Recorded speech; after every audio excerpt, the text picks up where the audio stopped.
We'll see what happens here as the field starts to approach the restart zone, picking up the pace, ready to go racing for 76 laps.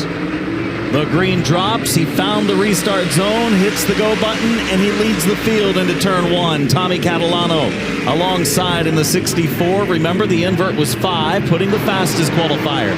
Beautiful blue and black number 1 of Patrick Emerling in the 5th starting position. And they're shuffling early for the 2nd spot. Williams to the bottom. Dicing for position. Ooh, there may have been some contact there between Catalano and Williams off of turn 4. Williams crossed the handle there a little bit coming off of turn 4 there in that 50 car, but here comes Patrick Emerling alongside Connor Jones racing off into turn 3. Emerling would like to get to the front as quickly as he can, maybe conserve those tires on that number 1 car. Side by side, Catalano to the inside of Goodale at the line. Catalano with the 64 making progress and takes over the race lead. We're going to double him up at the front of the field. No, I thought we were gonna, but there goes Catalano. He's gonna pull out in front of Goodale there to take the lead. Meanwhile, that battle for 3rd and 4th continuing side by side. Ronnie Williams to the inside, Connor Jones now to the outside. Looks like Williams has picked up a lane on the racetrack. He's a row ahead of Patrick Emerling now as Williams looking for more down the backstretch and into 3. Battle side by side for the number 1 spot. Jones has found his car to a liking in the outside groove. Goodale slammed the door right about the time he was going to be on the outside, and here comes Williams to the inside. They're racy early in this 76-lap race. Williams making that bottom lane work to his advantage here early in the going. He's going to bring Patrick Emerling to the bottom side of the racetrack. Emerling looking good now on the bottom side in that number 1 is Ronnie Williams going to slide into 2nd going down into turn 1, but Goodale not wanting to give it up. He's going to drift up the racetrack just a touch. That allows Williams to take that position. Top qualifier, Patrick Emerling to the inside of Goodale, taking 3rd spot away, and Williams isn't done yet. Williams ready to make a move on Catalano. One thing we've seen over recent years is Catalano always good early in races. Williams always good early in races. They qualify well. Can they be there at the end of this 76? That's the question. Williams looked like he was going to go to the outside lane, but instead he takes the lead on the bottom lane where that 50 car has been so efficient. And Emerling trying to follow him through as well. Catalano up the racetrack. He's going to give up a couple, maybe a trio of positions as Austin Beers in the 179 car to the bottom as well. 4, remember who we were used to seeing run that higher lane coming out of 4. Matt Hirschman not racing the full week of the World Series. We did get to see him in competition on Saturday night with the NASCAR Wheel and Modified Tour. Here's Blewett in the 2, challenging McDermott for position. Now Blewett's off the pace. Something breaking on the 2 of Jimmy Blewett. Was 2nd in the standings coming in tonight.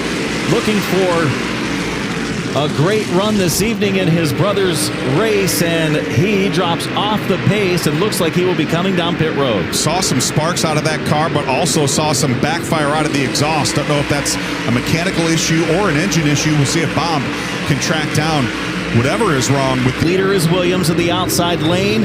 Emerling, the top qualifier, trying to challenge as they race to turn 1. Good restart for Ronnie Williams there. He's going to jump out in front of that 2-wide battle for 2nd, but here comes Emerling. That bottom lane looking good for that 1 car. Austin Beers has had a great run over the first 17 laps of this event. For the lead, we have it 1 car. It's a change at the front of the field. Patrick Emerling into the top spot. So I think Ronnie Williams has been experimenting with that top groove, but I don't think he meant to go quite that high down there in turns 3 and 4. He went way up to the 3rd lane, and that cost him the lead as Emerling drifted onto the inside and went on past, but Williams able to latch onto the back bumper. He's still right there, the battle for the lead on in turns 1 and 2. Remember early in the week last year, Beers had a win, a dominant performance at the front of the field. Big crash coming off of turn 2.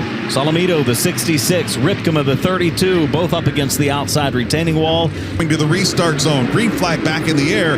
Here comes Emerling on the charge. Let's see if Williams can stick it to the bottom side and pull even down into 1 and 2. Pretty good restart for both, but that run off of turn 2 for Emerling now opens the outside lane for Austin Beers. Williams under attack, under fire from the outside lane. It's Austin Beers at the line. Beers will take 2nd away. That 179 car looking really strong tonight for Austin Beers. He's to the outside of Ronnie Williams. He's going to take over that 2nd position and set sail to track down Emerling. Ooh, look at that. Williams driving it in deep into turn 3. Beers fighting back in the second lane, close proximity between the two. If they could just find a way past Goodale, despite the fact not being a full-time race car driver, he's down here on vacation. He's doing a great job. Ooh, did you see Myers get really loose right there at him? Almost clipped the 46. Yellow out, field is slowed. It's Tommy Catalano over in turn number 2, bringing out the yellow flag. Catalano driving his mom's car tonight. Emerling a good start over in turn 4. They nearly touched up the track, and Williams has to steer away. Costs him several car lengths. In fact, McDermott to the bottom for the runner-up spot. Emerling was a little sideways, but Ronnie Williams was all sorts of sideways as they both got on the power right there. And Cam McDermott now trying to capitalize at that number 8 car, trying to take that second position from Ronnie Williams. Williams able to smoothly get off of turn 4 that time, though. Use that outside lane where he's had the 50 car for a big portion of this race. Here's the speed shot, the replay coming back off of turn 4. And it was somebody else involved originally.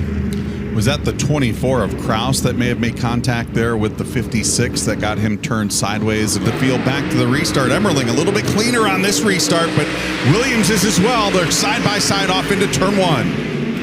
Williams gets the good run in the outside lane, loses a little bit of momentum off of turn number 2. Battle for third. Beers is back up there. He and McDermott have changed that third spot a number of times in this race. For the lead, Williams is there, peeking to the inside on the front stretch with 19 laps to go. I thought I saw Williams give just the slightest little shove to Emerling into turn 3 that time. Emerling did not drift up the racetrack. The one of Emerling leading the way. The John Blewett III Memorial event, and Emerling fast time earlier on his way to turn 3 for the final time. Emerling, no pressure off the back bumper. He is going to come through turns 3 and 4. Ralph Miller with the checkered flag in hand. Patrick Emerling going to take the win in the Blewett Memorial 76.